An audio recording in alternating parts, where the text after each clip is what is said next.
श्रोते हो, आपण कोजागिरी आणि ज्याला कोजागरी असं सुद्धा म्हटलं जातं, कोणी कोजागिरी म्हणतात अपभ्रंश होऊन आणि कोणी कोजागरी असं म्हणतात.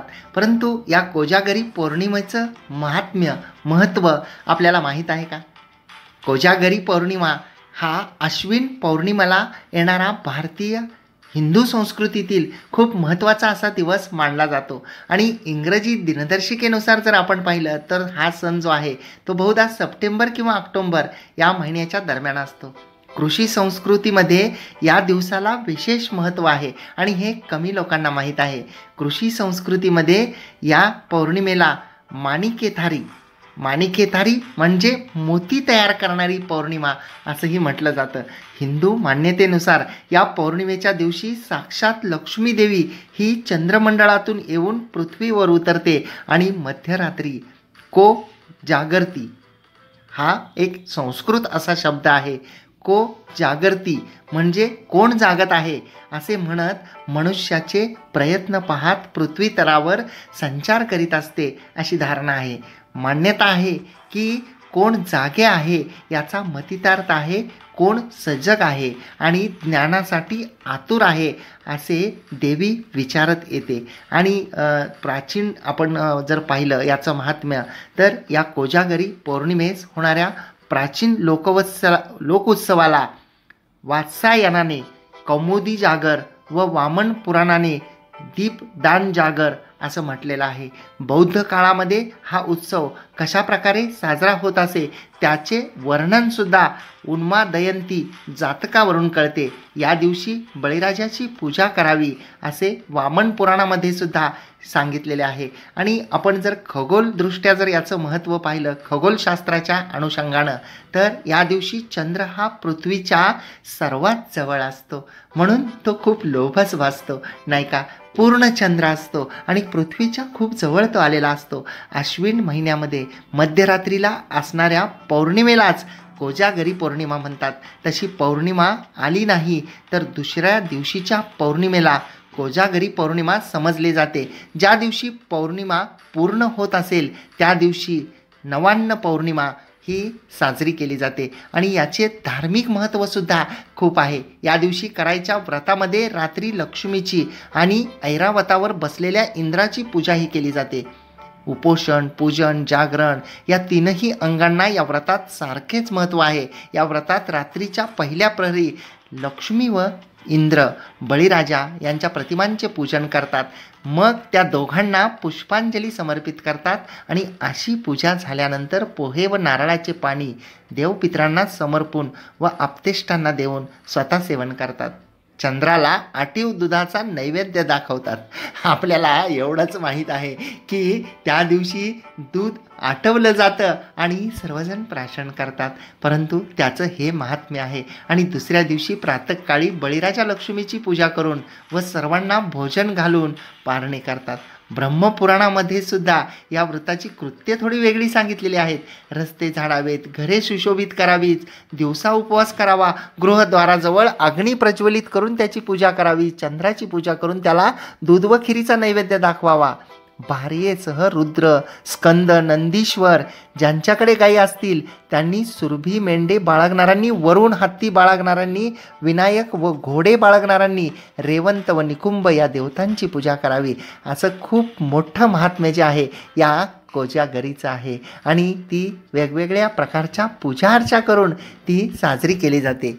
ही अशी गोड गोजेरी कोजागरी जी आपण सर्वांनी साजरी केली. आणि मी माझ्या एका चारोळीमध्ये लिहिलं आहे की कोजागरीचा चंद्र आज माझ्या अंगणात आला. कोजागरीचा चंद्र आज माझ्या अंगणात आला. तिला पाहून त्याला स्वतःच्या प्रतिबिंबाचा आभास झाला. तिला पाहून त्याला स्वतःच्या प्रतिबिंबाचा आभास झाला. तर ती आणि कोजागरी जो आपला विषय आहे ज्यावर भरभरून असं आपल्या जगभरातल्या मान्यवरांनी सुंदर सुंदर जे शब्दांकन आहे ते केलेलं होतं. आणि या सुंदर सुंदर शब्दांकनाला आपण आजच्या शोमध्ये जे आहे ते सादर केलेलं होतं. याबरोबरच आपण आपल्या आजच्या शोमधल्या पुढच्या एका अप्रतिम अशा चारोळीकडे वळूया. ज्या सुंदर अशा चारोळीमध्ये मृणालिनी भणगे मॅडम लिहित आहेत पुणे येथून. मृणालिनी भणगे मॅडम यांनी पुणे येथून लिहिलं आहे की कोजागरीचा चंद्र विहरतो नभी, तिच्या डोळ्यातला चंद्र हसतो मनी. वाह. कोजागिरीचा चंद्र विहारतो नभी, तिच्या डोळ्यातला चंद्र हसतो मनी. असो पौर्णिमा वा अमावस्येची रजनी, असो पौर्णिमा वा अमावस्येची रजनी, पाहता प्रियतमा चंद्र उतरे तिचे नैनी, पाहता प्रियतमा चंद्र उतरे तिचे नैनी. वाह. तर कोजागिरीचा नभामध्ये विहारलेला चंद्र आणि तिच्या डोळ्यातला हसणारा मनामधला चंद्र, पौर्णिमा असो की अमावस्या असो, ती रजनी असो, आणि जेव्हा प्रियतमेला पाहिल्यानंतर चंद्र जणू काही तिच्या नयनांमध्ये उतरलेला आहे असा आभास निर्माण होतो. असं सुंदर असं शब्दांकन या चारोळीमध्ये होतं. पुढच्या एका चारोळीमध्ये सौ आनंदी यशवंत जाधव मॅडम लिहित आहेत फलटण सातारा येथून. सौ आनंदी यशवंत जाधव मॅडम यांनी फलटण सातारा येथून लिहिलंय की कोजागिरीच्या त्या चंद्राने जुळले नाते आपले, कोजागिरीच्या त्या चंद्राने जुळले नाते आपले, कधी न विसरले रात्र ती, कधी न विसरले रात्र ती, नाते आपले अंतरी फुलले, नाते आपले अंतरी फुलले. वाह. तर कोजागिरीच्या त्या चंद्रामुळं जुळलेलं जे नातं असतं ते अंतरामध्ये फुलत असतं, आणि त्या अंतरामध्ये फुललेल्या नात्याला मॅडमनी कधीही न विसरलेल्या रात्रीच्या त्या अंतरी फुललेल्या नात्याला अप्रतिमरित्या शब्दबद्ध केलेलं होतं. आणि पुढच्या एका सुंदर रचनेमध्ये पिठूर चांदणे या शीर्षकाखाली मानसी जामसंडेकर मॅडम यांनी लिहिलंय गोवा येथून. मानसी जामसंडेकर मॅडम लिहित आहेत गोवा येथून की शारदीय पिठूर चांदणे पौर्णिमेचा चंद्र माथ्यावरी, शारदीय पिठूर चांदणे पौर्णिमेचा चंद्र माथ्यावरी, मंद शीतल झुळूक वाहात, मंद शीतल झुळूक वाहात, माझ्या सवेती आणि कोजागिरी, माझ्या सवेती आणि कोजागिरी. वाह वाह. आणि खरंच की शारदीय पिठूर चांदणं आणि पौर्णिमेचा चंद्र माथ्यावरी खूप विलोभनीय असं ते दृश्य असतं. त्यात मंद शीतल वाऱ्याची वाळणारी झुळूक येते आणि सोबत असते ते म्हणजे ती आणि कोजागिरी. खूप अप्रतिम शब्दरचना. आणि पुढच्या एका रचनेमध्ये सोमदत्त कुलकर्णी सरांनी लिहिलंय हडपसर पुणे येथून.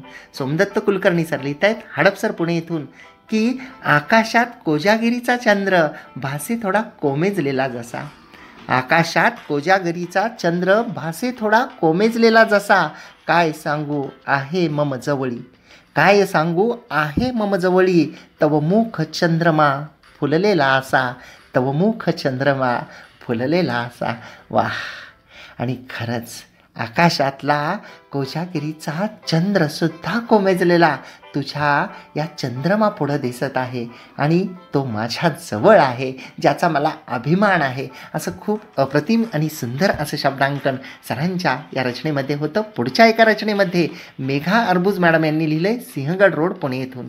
मेघा अर्बुज मॅडम लिहित आहेत सिंहगड रोड पुणे येथून. ती आणि कोजागिरी जो आपला विषय आहे त्या अनुषंगानं की ती आणि कोजागिरी ती शुक्राची चांदणी ती माझी कोजागिरी, ती आणि कोजागिरी ती शुक्राची चांदणी ती माझी कोजागिरी, ती माझी चित्तचोर चांदणी, ती माझी चित्तचोर चांदणी, चित्तचोर चांदणी.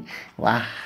तिला कोजागिरीची उपमा देऊन ती चित्तचोर अशी चांदणी आहे असं अप्रतिम असं शब्दांकन होतं. पुढच्या एका रचनेमध्ये वर्षा श्रीकांत गंपावार मॅडम लिहित आहेत नागपूर येथून. वर्षा श्रीकांत गंपावार मॅडम यांनी नागपूर येथून लिहिलंय. वर्षाश्री या नावाने त्यांनी लिहिलंय शरदाचं चांदणं मना येई उभारी, शरदाचं चांदणं मना येई उभारी, तुझं ते लाजणं मन घेई बहारी, शरदाचं चांदणं मना येई उभारी, तुझं ते लाजणं मन घेई भरारी, प्रकाशाने चेहऱ्यावर लाली आली केशराची, प्रकाशाने चेहऱ्यावर लाली आली केशराची, तुझ्या सोबतीने वर्षे संपवू आयुष्याची, तुझ्या सोबतीने वर्षे संपवू आयुष्याची. वाह वाह. क्या बात आहे. आणि खरंच की शरदाचं चांदणं मनाला आलेली ती उभारी, तिचं ते लाजणं आणि मनाने घेतलेली भरारी, चेहऱ्यावर त्या प्रकाशाने आलेली केशराची लाली आणि आयुष्यभर अजन्म सोबतीचं वचन देणारी ही खूप भावस्पर्शी भाव मांडणारी मॅडमची अप्रतिम अशी चारोळी होती.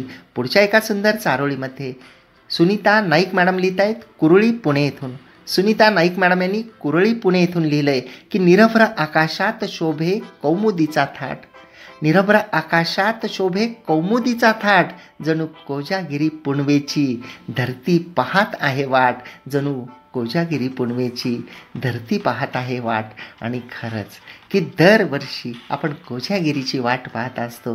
निरभ्र असं आकाश असतं आणि त्या आकाशामध्ये, त्या नभामध्ये कौमुदीचा थाट हा शोभून दिसत असतो. शोभरा असं चांदणं पसरलेलं असतं आणि ते चांदणं पांघरलेली ती रात्र आणि धरती त्याची वाट पाहत असते कोजागिरी पौर्णिमेची. त्याला मॅडमनी सुंदररित्या शब्दबद्ध केलेलं होतं. आणि याबरोबरच पुढच्या एका सुंदर रचनेकडे वळूयात, ज्या सुंदर अशा रचनेमध्ये विजय राधामाणिक वासाडे सर लिहित आहेत. विजय राधामाणिक वासाडे सरांनी टेकाडी कोख कन्हान नागपूर येथून लिहिलं आहे. विजय राधामाणिक वासाडे सरांनी टेकाडी कोख कन्हान नागपूर येथून लिहिलंय की शारदीय चांदण्या रात्रीला झाला माझा अपेक्षाभंग. शारदीय चांदण्या रात्रीला झाला माझा अपेक्षाभंग, जेव्हा ती म्हणाली दूर हो आज दादा आहे माझ्या संग. जेव्हा ती म्हणाली दूर हो आज दादा आहे माझ्या संग. तर शारदीय चांदण्या रात्रीला झालेला अपेक्षाभंग आणि विरहाचं ते दुःख सरांच्या या अप्रतिम अशा रचनेमध्ये सरांनी शब्दबद्ध केलेलं होतं. आणि कोजागिरीची रात्र सोबतीला ती, कोजागिरीचा तो चंद्र नभात आणि आपल्यासोबत आपल्या कवेमध्ये असलेला त्याहूनही सुंदर दिसणारा एक सुंदर असा चंद्र, ते चंद्रमुख आणि त्या भाळावर ती चंद्रकोर. खूप अप्रतिम असे ते भाव असतात नाही का. आणि जसं की आज आपण कोजागरी आणि ती या विषयाच्या अनुषंगानं बोलत होतो आणि आज आपण सुंदर सुंदर रचनांचा आस्वाद घेतला.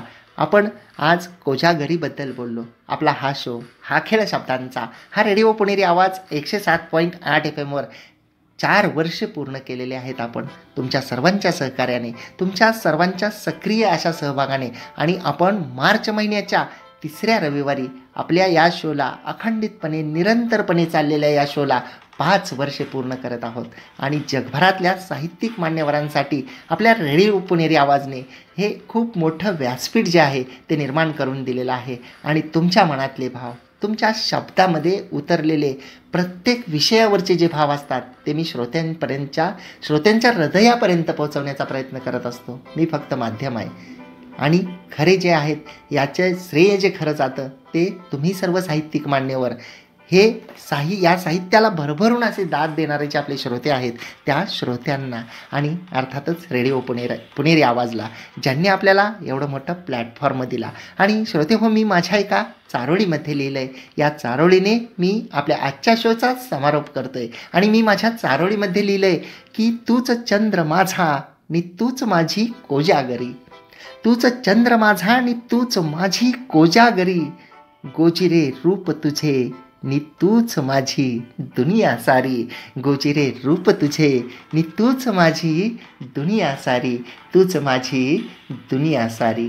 अशी ही तू कोजागरी, अशी ही तू कोजागरी. आणि श्रोते हो, खूप सुंदर सुंदर रचना आजसुद्धा आपण सर्वांनी पाठवलेल्या होत्या साहित्यिक मान्यवरांनी आणि आपण त्याचा आस्वाद घेतला. परंतु शोची वेळ संपते.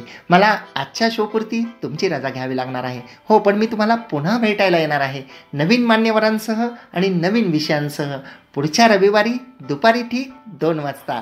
तोपर्यंत तुम्ही मात्र कुठेही जाऊ नका. ऐकत रहा रेडिओ पुणेरी आवाज 107.8 FM. आणि मला म्हणजे RJ कैलासला आजच्या शोपुरती रजा द्या.